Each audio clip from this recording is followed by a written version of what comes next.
Dan, what's in your hand? Mike, organic as always. This is the coloring book that we are selling at LeBatardAF.com. And you will see here, it is autographed by me, and everybody will autograph about 500 copies of this book. All of you, I've seen the books. They're all stacked up out there. Giant stacks of coloring books that will be signed by every member of our show. Right now, though, we're having some difficulty corralling Stugatz. I just saw him one of the security video cameras. He was waddling through the parking garage, smoking cigarettes, not signing the books. Mike, I don't see your signature on these books. Have you signed any of the 500 I've signed books? Several books. Okay. Just picked one that didn't have my signature on it, but we're doing this in rotations. Everybody but Stugatz. I will tell you, Stugatz will end up signing this, but I am proud of this book for a number of reasons. One of them is that my brother, is an artist, and Angel Resto does the art for my brother now that my brother is gone, and this is a memory of my brother that is meaningful to me, that we are doing to celebrate all of the ways that we look different than the average show. So LeBatardAF.com is where you go. Mike, thank you. You are very good at these just natural, organic tosses that don't make these sound like a commercial at all. Exceptional work from you. Stugatz, Jeremy was breathing his hot baseball breath on me during the break. During football season? Yeah, but what he was doing was valuable because he's just ramrodding a number of Shohei Ohtani facts at me, just yelling them at me. And I've told you before, I feel like we are living in an age of real sports mastery. And basically, whatever Babe Ruth is now to you listening to this, Shohei Ohtani is going to be 70 years from now when people talk about what was this thing that came over here and was better at baseball by leaps and bounds than anyone else playing baseball.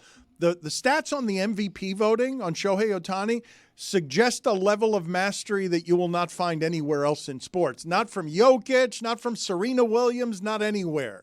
To put it in perspective, Babe Ruth only ever won one MVP in his career. This is Ohtani's third. And not only is it his third, Shohei Ohtani just won his third unanimous MVP in Major League Baseball. No other athlete in any of the four major professional sports in America has ever won more than one unanimous MVP. He's done it 3 out of the last 4 years.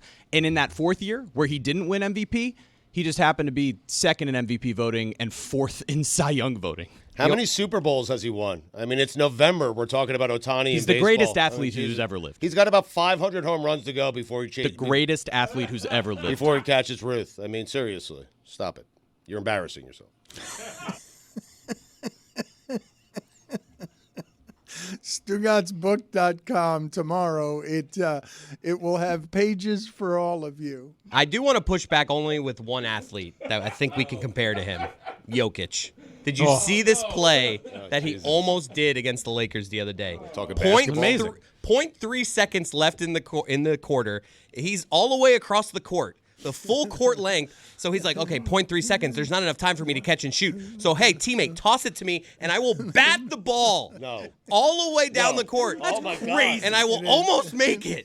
It's one of the crazy. He missed it. It was an air ball, but it's still one of the more impressive things I've ever seen in sports. It would be the best basketball play ever. It's pretty good. It's crazy. Imagine if he made that. Wow.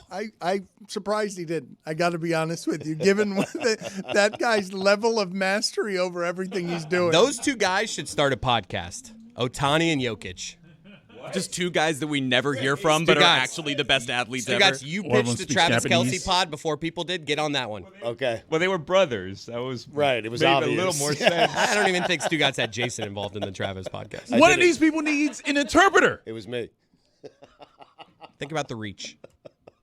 It's a terrible podcast idea. Okay. Like, truly terrible. Like I disagree. We can't put you in charge of anything. They probably both like horse racing. I would listen to that podcast. Oh, there he goes. Allegedly. A horse racing podcast with Shohei and Joe. I didn't say what it had to be about. I said we get those two people, make a podcast. Changes everything. I mean, he's right on name value. I mean, it's an easy sell. I mean, everything. I can't say anything around here. It's just a flat out great idea, and everyone's like, "This idiot." It's not a great idea. It's a terrible idea. It's truly bad, one of the worst you've ever had, and it's competing with a lot of others. That is not of all the ways. The serial draft. disagree. The serial draft would have crushed. Jokic won't look. Does Jokic strike you as somebody who wants to be doing podcasts? And go ahead and tell me all of the entertaining interview that Ohtani has horse given racing. you over the years. Horse racing. Over the years. Tell me. Think about what those stats are that Jeremy's giving you. However big a star this human being is in America, he deserves to be a bigger one. The cultural barriers make it so that we are not celebrating as a country one who isn't our own being a good deal better than everyone at a thing that nobody's ever allowed to be a good deal better than everyone at. He should have chose football. It's true. Yep. Thank It's you. true. Pretty Shohei. crazy that 2 of the last 5 American League MVPs play for the Dodgers, right? Is it? 2 of the last 5 American League and technically 2 of the last 5 National League because Ohtani's done both. I'm with Stugatz on this. It's too much baseball for a football Monday. sorry, it's my fault. And Billy, since you mentioned the Kelceys, Pretty awesome, right? Billy thinks that Jason has gotten one over on Travis. Has he not? I think he has. Here's the thing. Here's my thinking, and I was thinking about this in Stugatz. I'm surprised that you're not on board on this too, right? Well, I haven't heard it yet. So, like, obviously, the Kelsey name has a certain pull at the moment. Of course. Right? And, Yep. you know, a lot of it is tied to Taylor Swift, and they had a very successful podcast as it was, but, you know, obviously Taylor effect helped with that situation. Mm-hmm. And that's going to last as long as that lasts. And I think Jason realized that this may not last forever, so he got out of football. Meanwhile, Travis is still there, and he's playing football. Now Jason has a new late-night show that he got. They have the podcast. He has his gig on ESPN. He's getting all these jobs, but the jobs are, at a certain point, going to dry up while Travis is still playing football. And now that, you know, Jason's making all these connections, now as the jobs become available, like, oh, I get a Kelsey. What do we do? Oh, I have Jason's number. Oh, Jason's a cool guy. I talked to Jason. Oh, yeah, Jason. And Jason's just going to keep getting all these jobs, while Travis might be. Some are saying not me. Let me get ahead of this right now. You're not Dan. saying it. I'm not saying This is, again, another thing you're not important. saying. I'm today. 100% not saying this. I do not want you to pin this on me. I know the way that you work, and you're going to say, Billy said. No. I'm not saying that Travis Kelce's washed. I'm not saying that. People have made such an accusation, though, and said his best years are behind him. So it seems like Jason made the prudent decision, and he retired when he could have maybe played another year or so. And he started the next phase, and he's getting all of the jobs that you would think Travis would get. And no, Travis is just doing he's smarter than a 5th grader right now. He's taking the jobs that he can take in the offseason, where Jason's here, Pac-Manning it up, eating all the ghosts, taking all the jobs. Are there going to be limits on the amount of jobs that Kelsey's can get? Because there weren't limits on commercials they can get. I would assume that Travis Those are will slowed. have whatever job. You think I've got it wrong to say that if Travis wants to be doing what Gronk is, or if Travis wanted to be doing what Tony Gonzalez did, that he could have whatever job he wants? They just invent another seat at another table for him? Not if he breaks our sweet baby angel's heart. Right. If that doesn't end well with Taylor, those jobs are going to go away. He's going to be persona non grata. Mm-hmm. And you need to get the jobs now while you're persona grata. Right. It has to end well with Taylor. You're right. It has to end Yes. well with Taylor, or that's all going to he's going to become a villain if they break up. Wait a like minute. an actual villain. You have his broadcasting jobs dependent on his relationship? You don't? I don't. No. Not NFL broadcasting. What about jobs. this? Let me go down a scenario. What if it ends, but it ends with nice statements and it's actually a good breakup, but it, It won't. does end? You do not know how Taylor Swift breakups go. That's true. Travis Kelce has the level of fame that he has now, and he does not need any more to get all these jobs that you're speaking of. I don't think he needs his relationship for anything as it relates to whatever future jobs You he cannot be the reason to break her in particular. You can't be the now. If she did something to him, perhaps, but if he did something to her, her, forget it. You Dan. break her heart. Yes. You're not playing as well.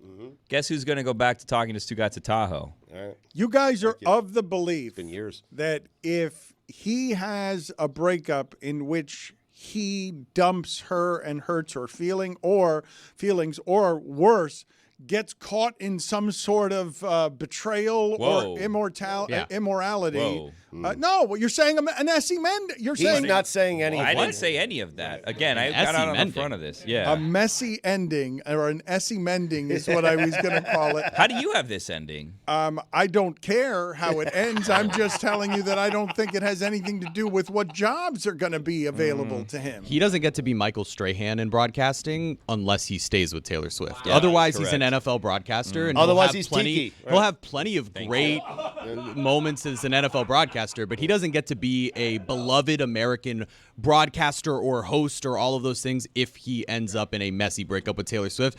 You do not understand the fan base of the Swifties. What do you want to be think here? That's possible. Hey, Kelsey, you want to be Strahan or do you want to be Gronk on Fox? Okay, well, the jobs that Jason Kelce is getting are not the transcendent ones. They're the ones in sports. Those are different jobs. He's accusing Jason of stealing up all the jobs Travis wants, and Jason's not getting he's getting the greatest of the football jobs. He's not getting the greatest of the all-encompassing, I get the housewives, I get morning television, I'm God Bless America, Good Morning America. And he's getting those if he breaks up with Taylor Swift? No, he's not. And now the sports jobs are drying up as well. I think we may be running into a situation where he's looking for a job.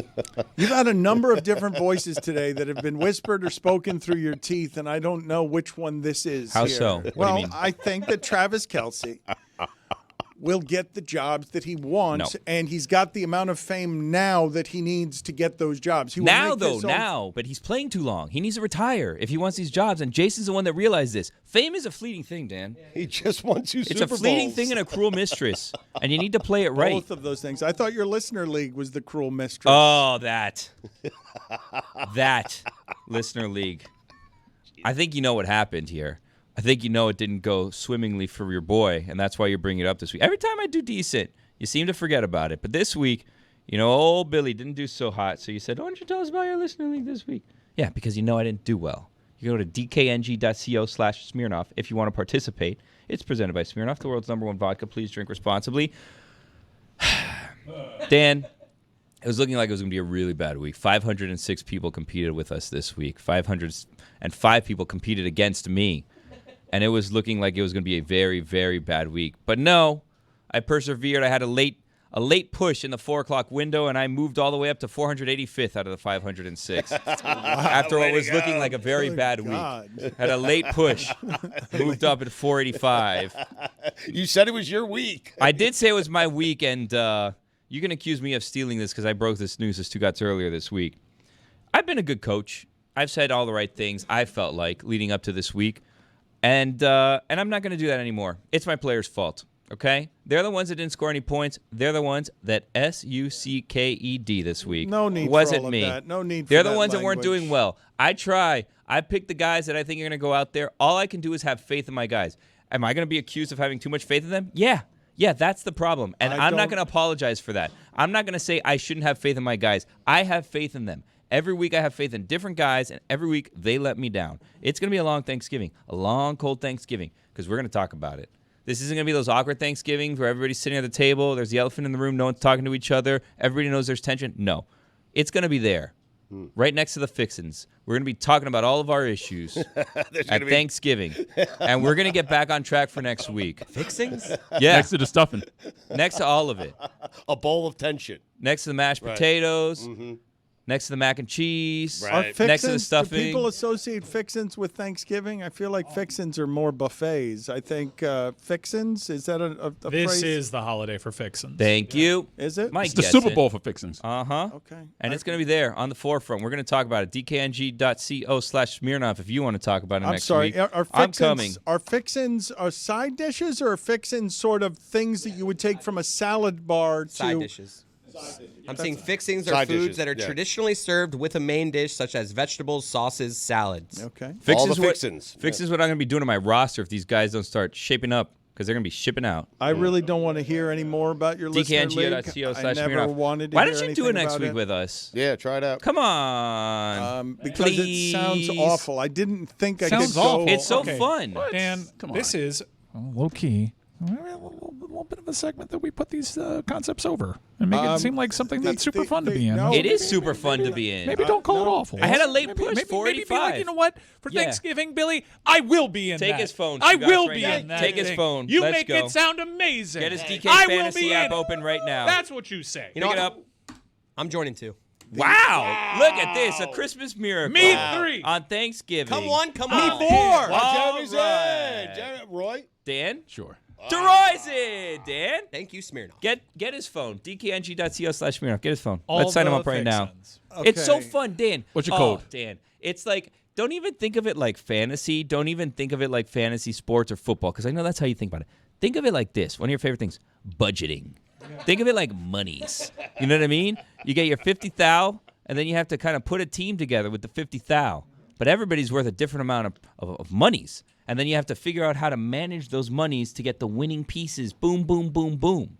I got railroaded. It's a math there, problem. By just the conversation in general, and so it may have sounded like I was saying that the listener league itself sounded awful. That is not what I meant.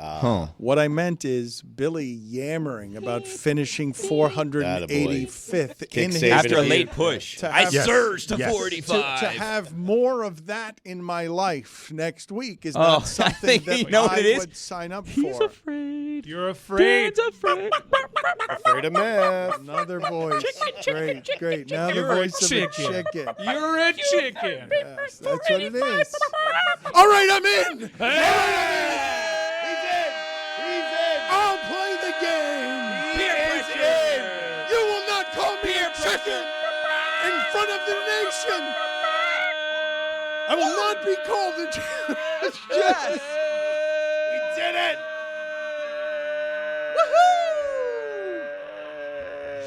Now, it's only the 1 o'clock and 4 o'clock. Not if game you fans. call me a chicken. I'm going to download the app for you right now. When you cross the line of intimidating me by peer pressuring me by calling me a chicken, that is when I show you guys and I spite you guys by joining a listener league that I hate because Billy's in it talking all the time. I don't hate the listener league because the listeners We are got in it. it. I hate We it got because it. I've got to listen to Billy. Yes. I finished 485th at a late push. Surge. I got surge. You should have seen what I did in the 4 o'clock window. Well, Billy wants you in so badly, so why don't you negotiate with him? Like, perhaps if you do the league this week, Billy won't talk about it next week? Or No, he already committed. Oh, the only okay. thing Sponsored is thing, like, so I have yeah, to talk I'll he's talk just, about he's it. just in to prove he's not chicken. okay. All right. He has That's the guts. most important Right. thing. I think we can all agree. I'll show you, America. You think I'm a woke chicken? I'm not. I'm just woke, but I'm not a chicken. I hope you win it. I will play this with you, and I wanted to move off of the listener league for a moment, Stugotz, because I don't know if you have seen on Max.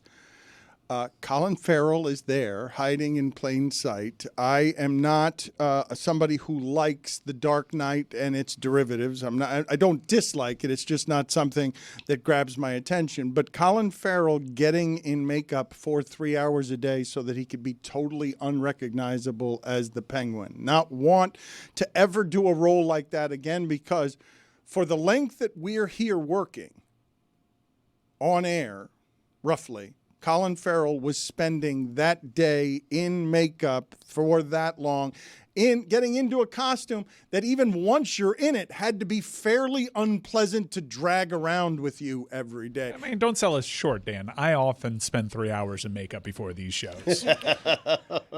The mask that he's wearing makes it so that you would simply not recognize in any way that this is Colin Farrell. It's not a fat suit. It's just layered on makeup that make him unrecognizable.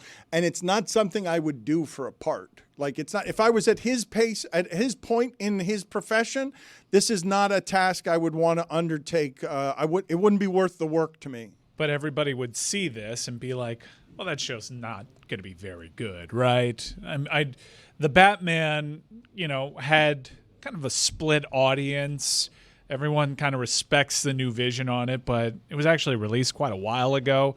This series comes out, and you're skeptical, but you're like, I'll give it a try because Colin Farrell, it won't fail because of his level of commitment. No matter what, he will be committed. And you watch it, and having watched the entire series, I will concede it's formulaic. I will concede maybe sometimes it's overacted. I will concede maybe sometimes it's overwritten. And it's still awesome. It's great. It's fine. Follow a formula. You want to be the Sopranos in a comic book world? Be that. The music's great. The performances are great. They get you to care through. And it's not just, I would say that the Penguin is not the most interesting character in this show. He's probably like third. Ron Say? They found a lot of great material here, and they showed that in this entire Gotham world, there's so much meat on that bone.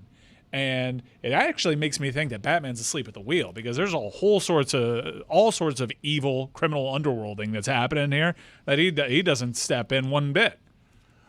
Mike Ryan, as we celebrate our 20th anniversary here, I want you to appreciate that once again I heard Roy laugh through a soundproof glass because Stugatz just barked. He disoriented you as you talked about the Penguin by simply shouting Ron Say at you, because that was Ron Say's nickname when he was a third baseman for the Los Angeles Dodgers in the 1980s. Early 80s. I have to be honest, I'm bummed that you set it up so well, because I just wanted to talk about Evgeny Malkin. And you would have just been, the Penguin's taking over pop culture. Everywhere I see, everyone's talking about this Penguin. Evgeny Malkin has bounced back. However, they need some blue line help. That defense is a well, terrible if you situation insist for the on Pittsburgh. talking about hockey, how about we talk Ovechkin wanting all of Gretzky's goal records? It's going to be tough now. I wanted to have the excited conversation about, look what's happening. He's on pace for 68 goals. He's actually going to break one of the game's unbreakable records and do it in fewer games than Wayne Gretzky did. Alexander Ovechkin was the story in the NHL. And I've wanted to talk about it so long that in the middle of me wanting to talk about it, he has a broken leg and is out 6 weeks. So he might not get it this year, which is a huge bummer. We missed our window. Roy, how is it possible that he would be improving past his prime as a goal scorer, injured or not? Well, the Capitals are better. That's why. Yep. Big time.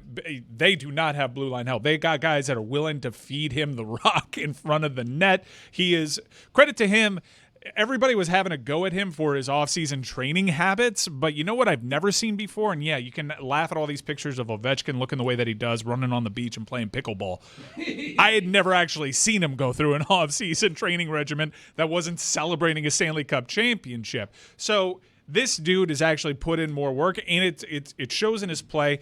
I love the offseason that they had. The Capitals, even throughout this injury, Panthers have a tough game against the Capitals tonight. They look like a playoff team, and it was really cool to see Ovechkin, with his old man game, actually rekindle that goal-scoring form. Unbelievable that he was on pace to break it in fewer games than Wayne Gretzky. And now it's probably ripped away from us in more of a next-year conversation. How did we manage when Stugatz came in here talking of football and saying, what a day, to talk hockey, baseball, and Billy's and fantasy the Penguin, league. and Ron Ron Say, Say. and Ron Say in one segment? Don't forget that coffee table, man. Does that Hey, Dan. microphone say Schur upside down? That microphone that you have right there, it says Schur upside down, doesn't it? That is nuts. Totally nuts. I've never seen that. Mike Schur is always around you, around your spirit, around your energies, around your the way he speaks of you is a bit nauseating. I know. It's disgusting. I hate it. I hate it. Yeah, me too. Yeah, I hate it's being just acknowledged. Gross. It's just gross. It's too much. Ted's so sweet. He's so kind. Everybody loves him so much. Yeah, You know, I do. We do. Mary and I. Mary's the same nauseous way as I am. We have vomit bags for people. You know, Disgusting. just in case. Yeah, about how great your lives are, how amazing you are, Yeah. that you share it Yeah. with everybody. Yeah, it's just gross. You're unendingly happy. Everyone's jealous of you. It's Yeah. super in love. By the way, everything I say on air or on TV or something is a message to me. It's not how I really am. It's like maybe if I listen to myself, I might be that. So take it with a grain of salt. What are we talking about? Me? His favorite Your favorite subject. Oh, he loves it so much. Actually, we're talking about the way you talk about him is what we were talking about. Mike Schur and Ted Danson are with us. A Man on the Inside is the #1 show on Netflix in the United States as we speak. Variety calls it charming, hilarious. Rolling Stone, Alan Sepinwall says Danson remains one of the most graceful, versatile, and game comic performers that television has ever been lucky enough to have. And The Hollywood Reporter says that if anything characterizes Mike Schur's worldview, it's a generosity of spirit. Both of these men are disgusting. They're disgustingly positive. They make charming television, and it makes me nauseated to see them have the happiness? the #1 show on Netflix. It bothers me that Mike Schur has yet another success in his arsenal of successes. It's annoying. Great to see you too, Dan. How you doing? How did you? By the way, we did lose a lot of viewers just then. Just now, how did you rope Danson into another one of your failed projects? Oh, Lord. He owes me a lot of money, and he doesn't have any, so he's slowly paying off his debt to me by appearing in TV shows that I make. That's kind of true, by the way. Why are you still grinding, Ted? Why are you still? It's such a great question. If you told me back when he was Sam Malone doing Cheers that he'd still be going at it and doing well in 2025, I would have laughed you out of the room. What are you doing, Ted? It makes me so happy to go through studio gates and work with crews and actors and writers. I mean, that's the nauseating answer. The other one is I spend everything I make. So. How does this work with you, Schur, when you open a project like this? Do you have nerves? How do you measure success on something like this? Obviously, you're birthing something you guys have been working very hard on over the last, I don't know, more than a year, right? Oh, yeah, almost 2 years, all told. I don't have nerves because I can't control it anymore. I have nerves while I'm making it and writing it and shooting it and editing it. But once it's over, it's sort of, I get into this kind of stoic place of like, well, it's out of my hands now. So, you drop it and you see what happens. It's also very different from the old system. The old system was it was airing once a week. And so you could track this sort of week to week. Are people sticking around? Did they drop out after the first episode? Are they still watching in the fourth episode? Now you just don't know. It's a black box. So you just kind of hope for the best. And you get these little snapshots that say, oh, it's #1 in these countries or it's top 10 in these countries. But it's hard to know how to interpret it. And it's hard to understand what that really means. So I just kind of throw up my hands and say like, well, I hope people like it.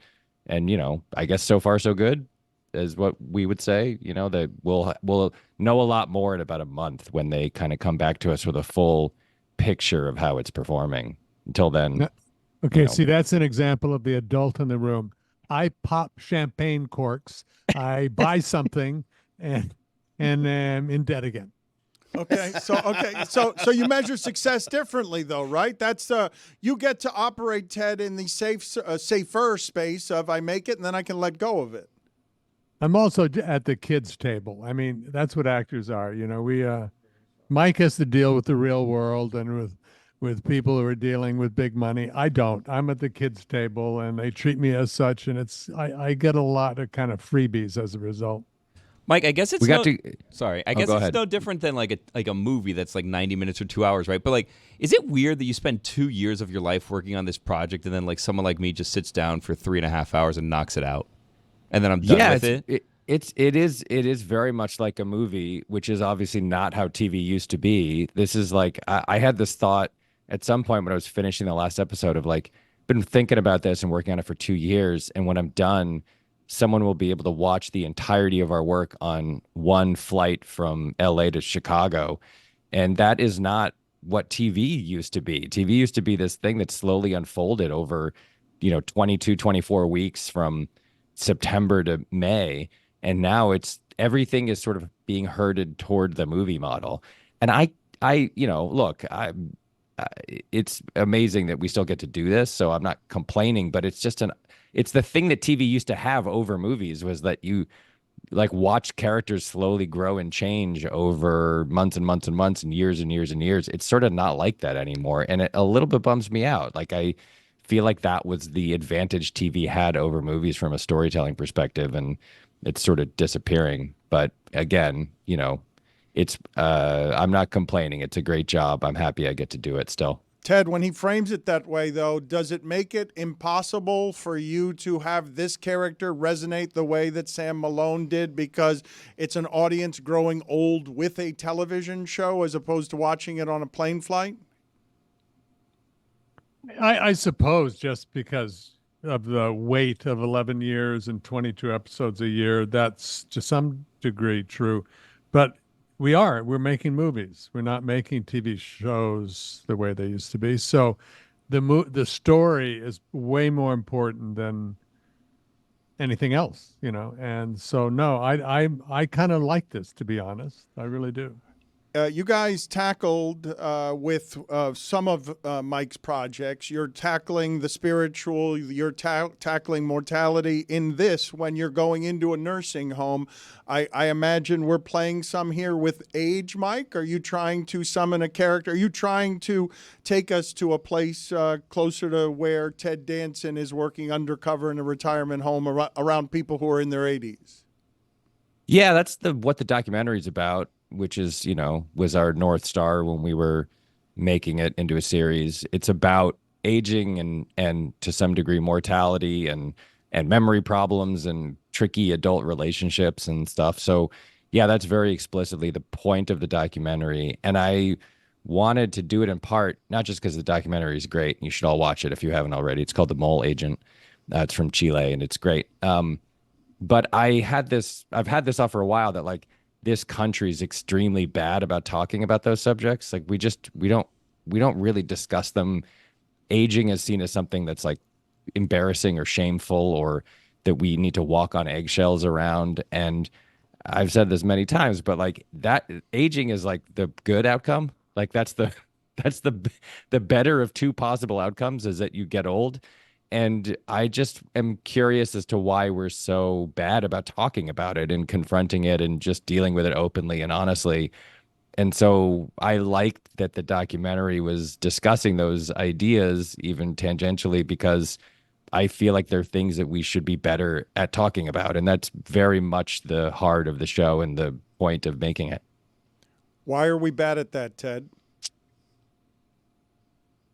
I don't know. I mean, I myself, I watch myself. I hear of a friend passing or somebody, and I go, okay, what did they do wrong? Oh, I see. It's almost so I can avoid it. I don't know. I when you get to be my age, you are grateful that you got here, and you realize you still have some. I mean, here's the thing that I took away from being in this. It's like you still get to play right up until you're dead, and you should not like prepare for death. It's coming, but just, be an inspiration to those behind you, the younger folks, and say, listen, you don't have an expiration date on your creativity and your, what you can contribute to the world. You still have something to give. So that's one of the reasons why I really love doing this. It's a true celebration of life. Mike, what did you think of Jimmy Butler's 33-point performance against the Mavericks yesterday in their overtime victory? Oh, shut up. I'm glad you asked me about this. I have several thoughts about Miami sports. Number one, congrats on beating the Luka-less Mavericks at home in overtime. They were 2-0 against OKC in Denver, so it was a pretty huge win. Great job by Tyler Hero, 8 for 25 from the field. Also, great job by the Dolphins beating the worst football team I have literally ever seen in my life. Huge. It's definitely, I would take a lot from that victory if I were you guys. I would be very confident in your team. I don't think they're going to have any problems playing anybody else under any circumstances. I think you guys are headed for the playoffs. Ted just left. He's so tired of this. He Ted doesn't want to talk about the Heat. Ted just, sorry. Ted just walked I'm off glad the TV's set dying. because of what. Can I say, I would like to say something real quick to all of the teams who have to play the Miami Heat starting now. Say it to his face. If the game is tied or the Heat are up by or down by 1 and there's like 4 seconds left and they're running an inbounds play, maybe don't D up really closely at midcourt. Maybe let them inbound the ball so they can't sneak behind you and get an easy layup at the rim. This is the second time this has happened in 2 weeks. What is wrong? What happens to teams when they play the Miami Heat? Where does their coaching go? Why do they all forget how to play basketball? Ted, I don't understand Ted, it. I'm so happy you got to see this side of Mike Schur that you've never seen, unhinged and enraged about everything. Look at him. No, not everything. Miami. He Miami hates the Miami sports, Heat. He's more passionate about this than he is the opening of your show. by far. If you want to see something even worse, ask him something about the Yankees or compliment them and watch what happens. Do you know anything know. about baseball, Ted? Do you like baseball? I like it, and no, I don't. What? Wait a second. Time out. Time out. This is the kind of baseball we're going to talk about. Sam Malone, who played a former Red Sox pitcher, does not like baseball? No, like it, don't know anything about doesn't it. know about baseball. What? But He how- had to I'm have. Didn't you have like a coach who like taught you about baseball when you were on Cheers?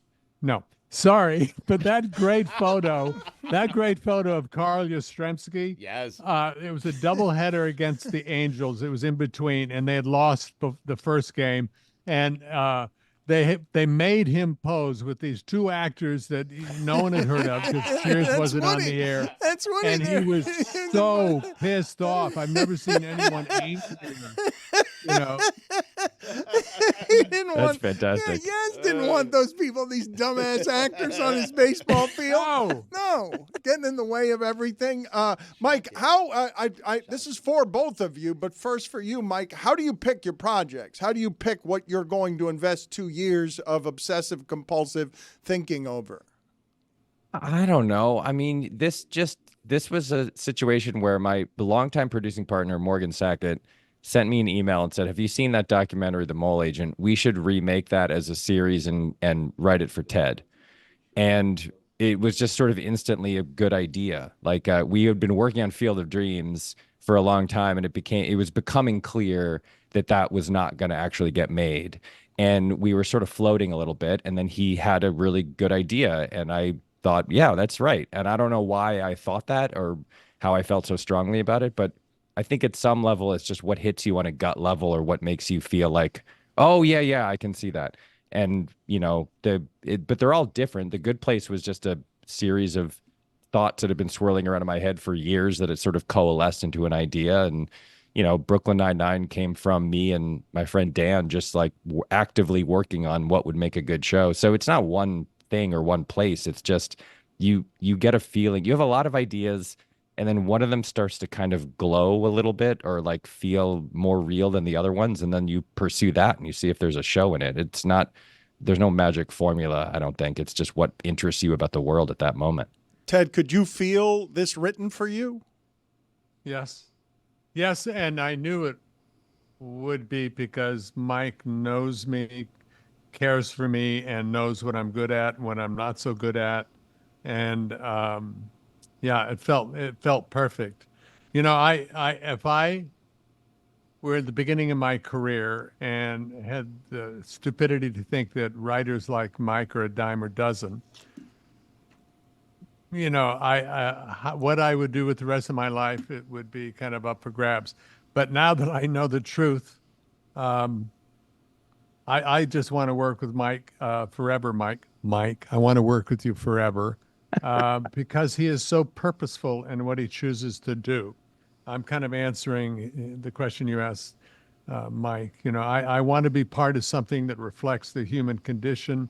It can be silly, it can be poignant, it can be scary, whatever, but it needs to be a thoughtful presentation of here's life, here we are, kind of thing. And that's Mike. What is the most appreciative thing that you can say, having now worked on a couple of these creative projects where he is, your career has been an amazing one, but the fruit that you get here at the end of this is fairly magical to watch in a Hollywood that's crumbling as actors are struggling to find all sorts of work everywhere. Let's hope it kind of builds back up. But yeah, it is a true blessing. I mean, first, The Good Place, all of a sudden have 14, 15-year-olds, young kids coming up because they devoured The Good Place. They devoured it 2 or 3 times. They can quote things. And, to have that all of a sudden be part of my life was just truly amazing. And now the response that we're getting from this, just from friends who write in and are saying all the things that I think Mike and all of us hoped would happen, which is, somebody lost their husband a year ago and hasn't been able to get out and is saying, thank you. You've given me the encouragement and the inspiration to get out again. It's everything we wanted. It's, yes, it's sweet, kind, and up and not cynical, but man, it's making people feel good. And that's such a joy to be part of. It is strange that you guys can have that as your brand now. It's not exactly a syrupy time everywhere. The ability to make sweet things that make people think but are also kind.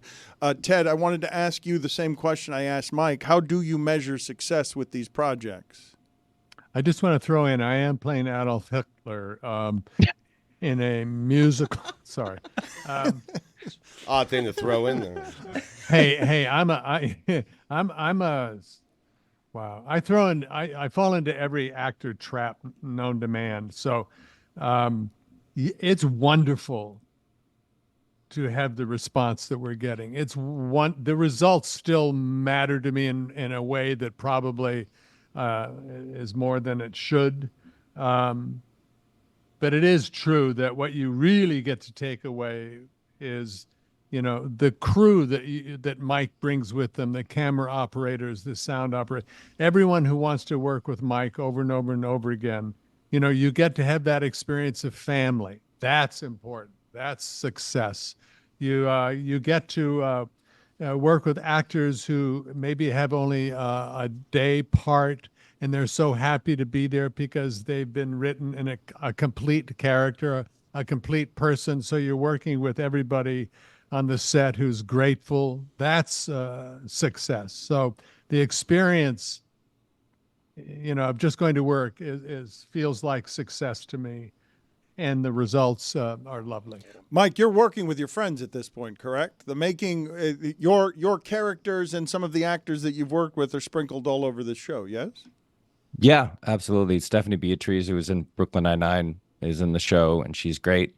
And Eugene Cordero, who was in The Good Places, has a role, and a lot. We have this little repertory company now, which is really fun, and we have these parts that need to be filled, and we have this stable of actors that we can just contact and say, like, hey, do you want to come do this for a couple episodes? And it's great. It's lovely to have that, and also to work with a bunch of people we've never worked with before. I mean, so many of the cast who populate the retirement community that Ted's character lives in are people I'd never met before. Sally Struthers and John Getz and Stephen McKinley Henderson, who you might not know that name, but if you looked at a picture of him, you'd be like, oh, that guy. I love that guy. And that there's just a whole host of actors who have Susan Rutan, who was in LA Law at the same time that Ted was on Cheers back in the 80s on NBC. And they're great. They're so good. And that was a really fun part of it. Sally Struthers, by the way, has like 25 of the greatest stories you've ever heard. Like there were a bunch of people were talking backstage or like off set at some point. And the subject of Elvis came up. I don't know, Ted, do you even remember how it came up? I don't remember. I don't remember how it came up, but it was, we went out for like 2 years together. Yeah, she dated Elvis. Girl. Yeah. She straight up dated Elvis in like the early 70s, like before All in the Family. And everyone was like, you dated Elvis? Like what? And he was like, yeah, for like, a year and a half or whatever. That was really a wonderful part of the show, was just everyone sitting around telling old war stories of shows they'd been in or plays they'd done and stuff. Whenever she'd tell a story about Elvis, she wouldn't say Elvis. She'd say, and I'd say to E, She called Yeah, him E. that's what she called him. Wow. E, yeah, Well, if you're dating them, I mean, right, yeah. That is And tremendous. her boyfriend. A Man on the Inside is on Netflix, and it's #1 as we speak. I will let you guys go on this note, whether it's The Good Place or this. Mike Schur tends to tackle the hardest things. You wrote a book during the pandemic about all of philosophers' philosophies. When you make something like this, where are you trying to meet people spiritually? I don't know that that I think about it in that specific a way. I think that I'm trying at some level to raise and discuss a bunch of subjects that seem relevant and interesting and important at this moment in time, and hopefully they connect. But I don't think of it as like it's not a calculated thing. It's not a math problem. I'm just trying to do a show that discusses some aspect of life that I think is worth discussing. That's all. And I'll leave you on this note. Do you feel upset that you took Ware at 15 when McCain was right there and when it went at 16? Because I think that could have really made the Heat into a more interesting team this year. And he was sitting right there for you, and yet you made the wrong choice. I don't know if you feel good about that, or I don't know. What do you think, Jeremy? I plead the fifth. Yeah, Coward. Very telling. You're a coward. You're a coward. Where is going to be a dynamic 5 next to Bam when he's a 4? Don't you worry about it, Mike Schur, long term. I thought that question was for Ted. I mean, You took Precious Achua right before. I don't want to Maxey, talk too. about it. For those that don't know, Ted Danson was a former college basketball star. So, Ted, we play a game around here. It's called Shot for Your Life. Okay. Can I just correct you real quick? That'd be high school. Yeah. Okay. Okay. As far as high college, school. Okay. as far as college, I walked onto the court at Stanford at freshman ball and turned right around and went home and became an actor. But go on. All right, that's a heady play. But you like basketball, you don't like baseball. That's He didn't say he didn't like baseball. It's going to take me a day to get over baseball. this. He hates doesn't it. know He doesn't like it. baseball. He doesn't God like it. almighty, listen to somebody. So college basketball, okay? You played high school basketball, but a shot for your life, okay? You need to choose one of these two guys to hit a three-pointer, okay? If it goes in, you're living. We know what a life I'm just shot making is. sure Ted understands. We all know what it is. Shot Okay, for your life. So we established a shot for your life. Here are your two choices, okay? Steph Curry or Larry Bird. Wow. Okay, I'm gonna have to because he's of my age. Larry Bird. Yeah! As much as I used to love to hate him, he was the guy who would do the impossible thing to beat the Lakers at the last second. Yep, So Larry Bird. Yep, you're alive. Congratulations. Way to go. When you gave me this question, it was Larry Bird or JJ Redick. Well, yeah. See you later, guys. Congratulations on the success of the show. A Man on the Inside on Netflix. Thank you. I'm kind of glad Dan isn't here for this post game because I had something that I wanted to talk to you guys about, and I feel like it's not a Dan topic. Okay. And it's something that's happening on social media, on TikTok specifically, I believe, for the past almost 2 weeks now that I've been fascinated with, and I don't know how this got in my algorithm, but I love it, and every day if it doesn't show up, I go searching it out. AJ and Big Justice. No, even though I saw they were wrestling this weekend. Still don't know who they are. You know, who they Years. are. We'll get back to them. You know who they are. Yeah, Everyone Roy, knows you that know they're who they inescapable. are. What are you doing? They're the with guys this? that do the Pretending you don't know. boom. Yeah. No, I don't. You're No idea. You don't know who they chocolate are. cookie. No. Okay. Do you not live in society? How do you not know who they are? Like, I understand this thing you're doing, but I'm not doing a thing. I have no idea. you who have they are. no idea who they are. No. Okay. Zero clue. I believe Roy. Fair I enough. know. You This don't know is- who they are. That's This is insane. not a truthful conversation. It's a lie, but It's like not a lie. it's a straight up True. lie. But okay, We've done that's this fine. before. It gets explained to him. They bring the boom, and then he's like, "I am one ear and What? out the other." What Okay. boom? What was the band that he The said Boom. he never heard? There was like a band that we were like, Roy, you've Beatles. clearly heard that. Yeah. The Beatles. Okay. So Stugotz, Overrated. Yeah. this is something You're on all right. social media Thank that you. I think that you will enjoy, but I don't think you have any way to find it. And again, it's captivating, and I don't know how it got here. But All right. Bryson DeChambeau is trying to hit a hole-in-one over his house.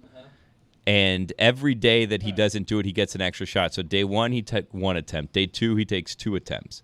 And we're now by like day 13 or 14, and every day I tune in to see if Bryson DeChambeau hits a hole-in-one over his house. Right. And he's doing it essentially blind because his house is very fancy, and I'm assuming very, very expensive. And it's like a wall of glass, but like when you see it from the other side, it's like going downhill. So he has like no real idea of where the hole is just based on what he remembers. So he has someone standing on his roof telling him with like a walkie-talkie, a little right, a little left, a little further. Like a caddy. Yeah, kind of. But every day he's going out there. So like day 13 today, 14, whatever day it is, he'll take 13 shots or 14 shots. Spoiler alert, if you want it, look, there's his house right there if you're watching this on video. So there he is, and he's trying to hit a hole-in-one by hitting the ball over his house onto his own like private putting green. Wow. And he's just doing this, thinking that he was going to do it right away. And every day I'm tuning in to see if he did it or not, because this is going on a lot longer than he thought it was going to go on.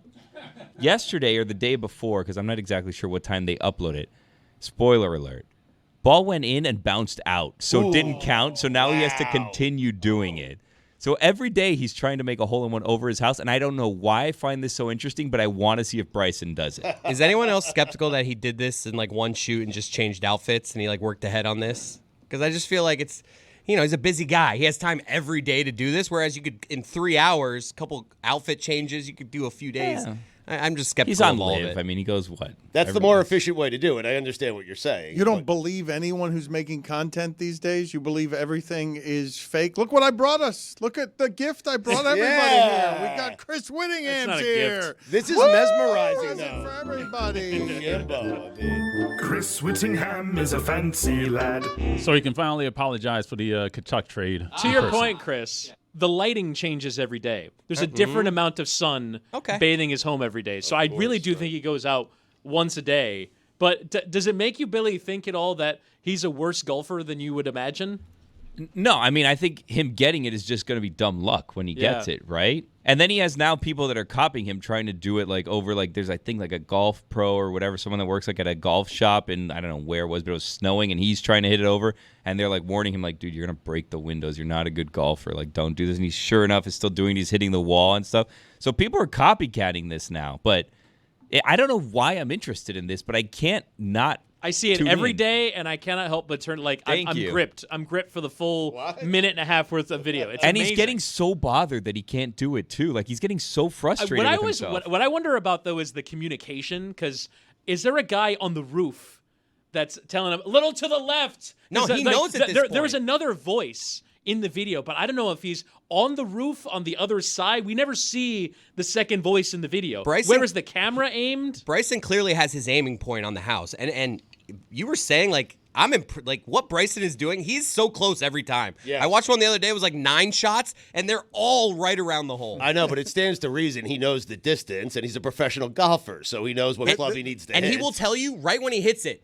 Up, little short, right, little long. I'm just imagining this one's gonna hit the hill. I'm imagining me and you like teeing up a ball facing our house. You would definitely break all of the glass. I might miss the house. I would pay to see Roy try to do this. In fairness, I'll hit the window. In fairness, Roy doesn't know what golf is. In fairness, he said 1,000 times, "Oh, that's gonna go straight in."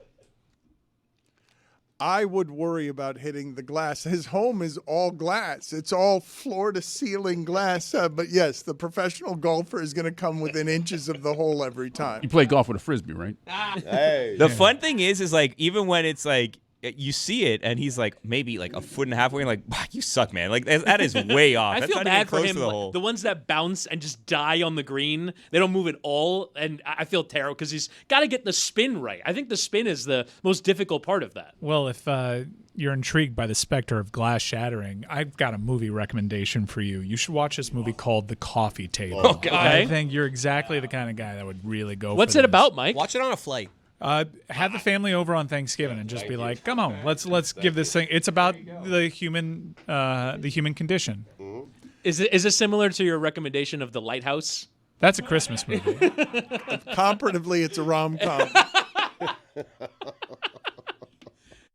What's up, everybody? It's Mike, and it's the holiday season. It's approaching anyways, and the holiday season means family gatherings. You're going to be hosting your family, opening up your doors to, let's face it, potentially some problems. There's always family disagreements and things up for debate. Well, let me tell you something that's not up for debate. The great taste of Miller Lite. In these polarizing times, it's good to have something that we can find general consensus on, and that is that beautiful white can, Miller Lite. Is awesome. It makes any time a Miller time, and it's got tastes that you know that you can depend on. A beer that is brewed for people who actually like the taste of beer. And let's not forget, simple ingredients and the fact that Miller Lite is only 96 calories, folks. That's right, and just 3.2 grams per 12 ounces. Making memories at year-end gatherings, I ask you? Well, make those memories taste like Miller time. Go to MillerLite.com/Dan and find delivery options near you. Or you can pick up some Miller Lite pretty much anywhere that they sell beer. Miller Brewing Company, Milwaukee, Wisconsin. 96 calories and 3.2 carbs per 12 ounces. Fewer calories and carbs than premium regular beer.